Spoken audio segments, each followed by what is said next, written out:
Hello everybody and welcome back to the channel for another LEGO build. Today we'll be upgrading the LEGO Museum, the new modular building for 2023 into 2024 with the Light My Bricks lighting kit. I did light my bricks for this one just because I did like their lighting style for the actual pictures over Brixmax, and for May the 4th they did a 40% off promotion which made life very nice. This lighting kit from them usually retails for about $110, which is why I was waiting for a sale, because that is one of the more pricey ones, of course, because it is a very large building. I do have the lighting kit for this and the corner garage, my last build. However, since this sits behind the corner garage, I kind of wanted to do this first, lay the wires down, and then have a baseline for it. This is, of course, all custom work. On the outside, we have a couple lanterns, and then all of this tile work. And the center is actually custom. I was originally going to make a video on this, and then I quite honestly forgot to film it, put it in the city, and now it's a little too late. But essentially all of this in here, I'll just count as part of this upgrade.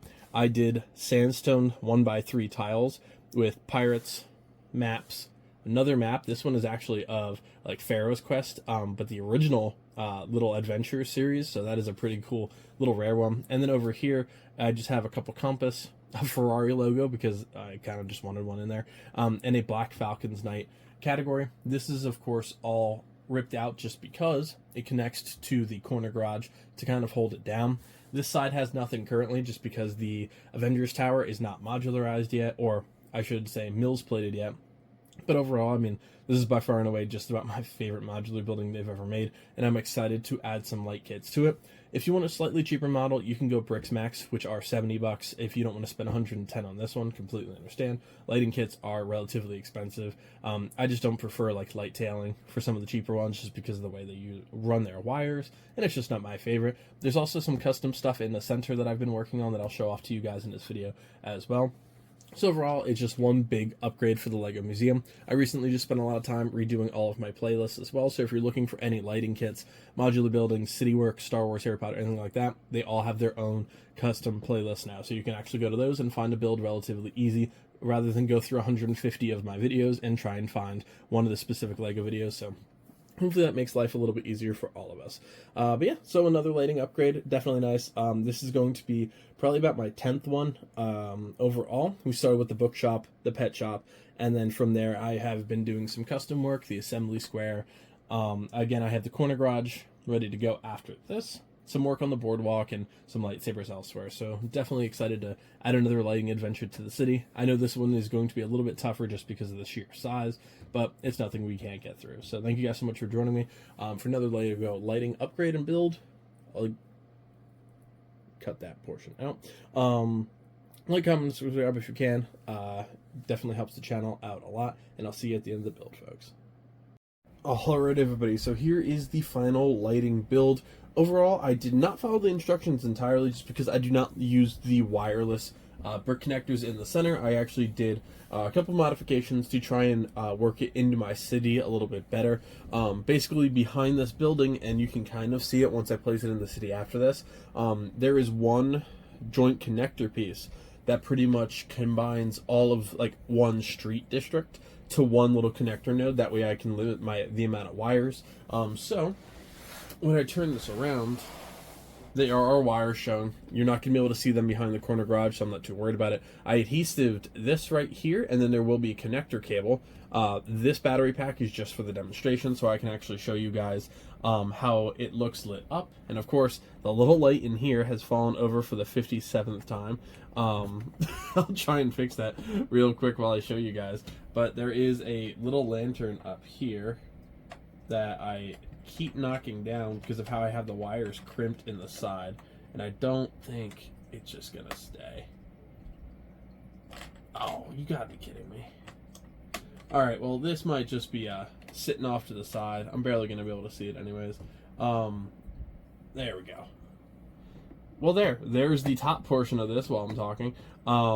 There's the top section. The only thing lit from the back here is that little lantern up top. I honestly would have preferred almost just a little strip light up top, just because it is a little bit of a pain to get this back in there. But anyways, I adhesived this right here. There will be a 30 to 50 centimeter cable that comes off of that to its own little power junction. This battery box is just for this review here, so I'm not too worried about seeing any of the cables behind it. We of course still have the telescope and the curator here. Didn't do anything too much with the door.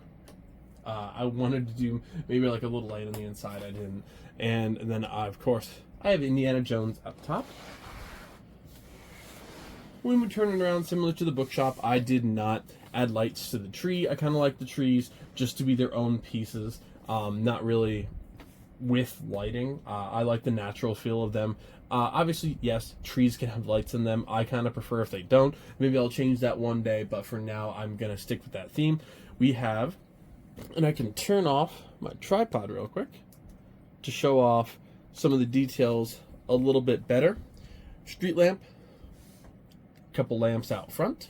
We have these two bricks, which don't do a very good job, in my opinion, of lighting up the actual posters. I saw some custom work for doing a light down instead or in addition to, so that's something I definitely want to do in the future, is just do the exact same style build facing down. I think it would light that up a lot better than it currently is. Then we of course have two of the exact same style pieces in cool white instead of warm white, shooting up to the statues on the outside.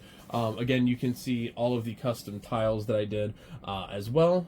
I think this could actually use a second one of these somewhere in this region. I'm thinking maybe the end, once I get it in place and finish up the Avengers Tower. I'm going to have to run a spare piece of wiring anyways.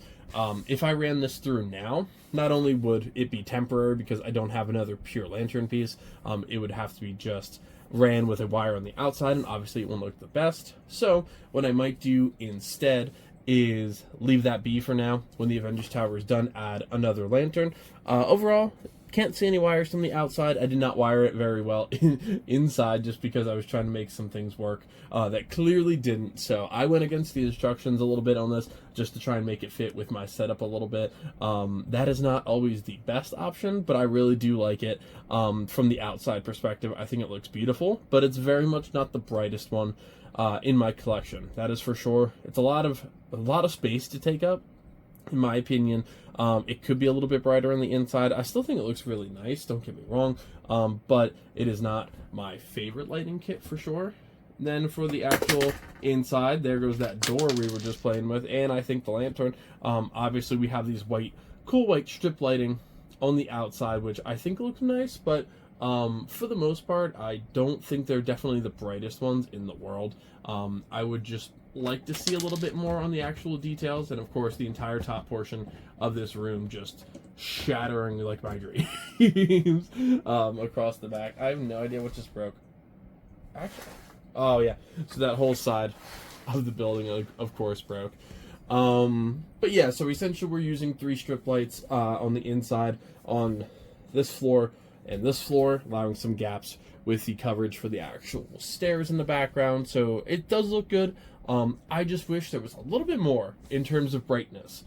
Just, you know, especially here, like if these stay flat, yeah, I guess it's fine, but I like when they wave in the wind because it adds a little bit of some detail. You know, when you're doing a video and stuff's moving in the background, I think that's really exciting.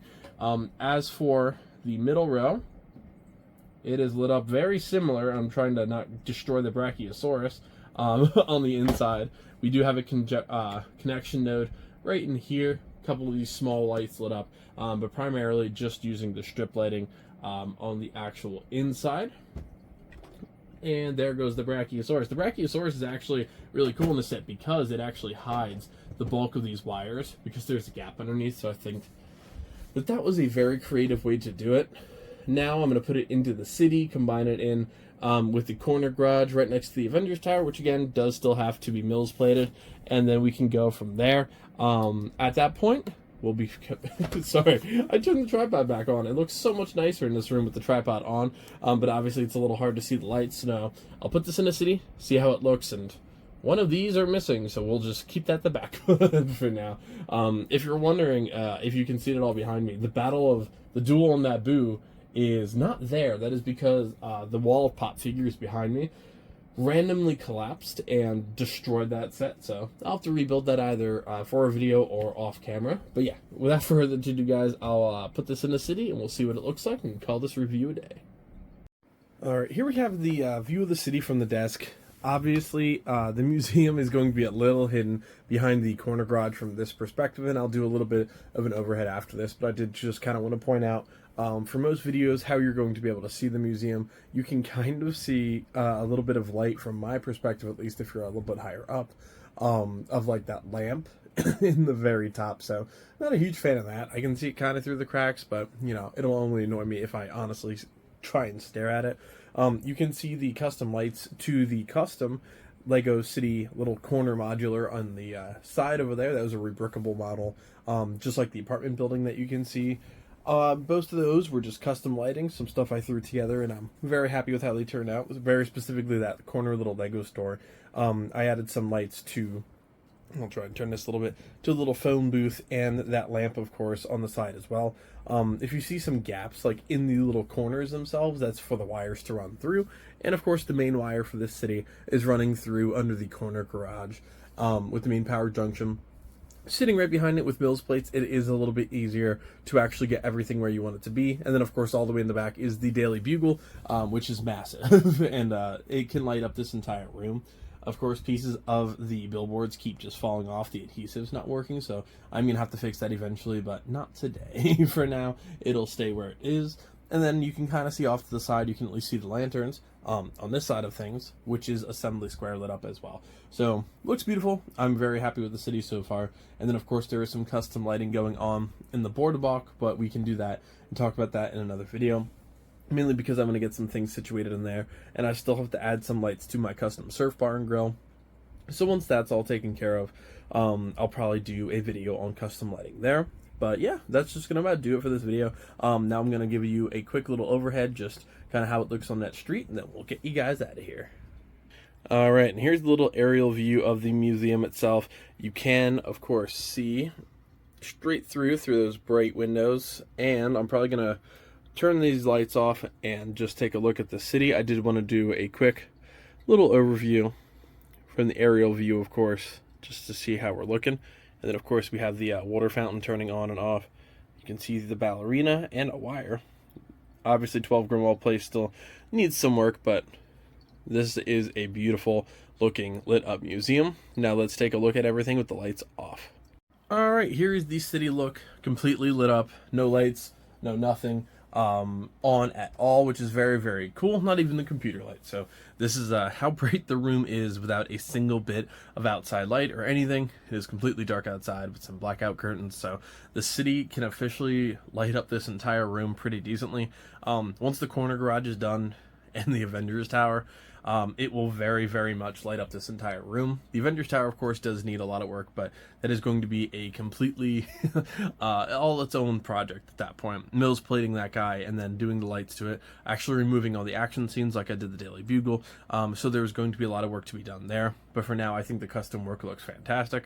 I'll eventually had to add more light to the sit complex just because it's not bright enough with the custom lighting that I did. So I will have to add more to that eventually.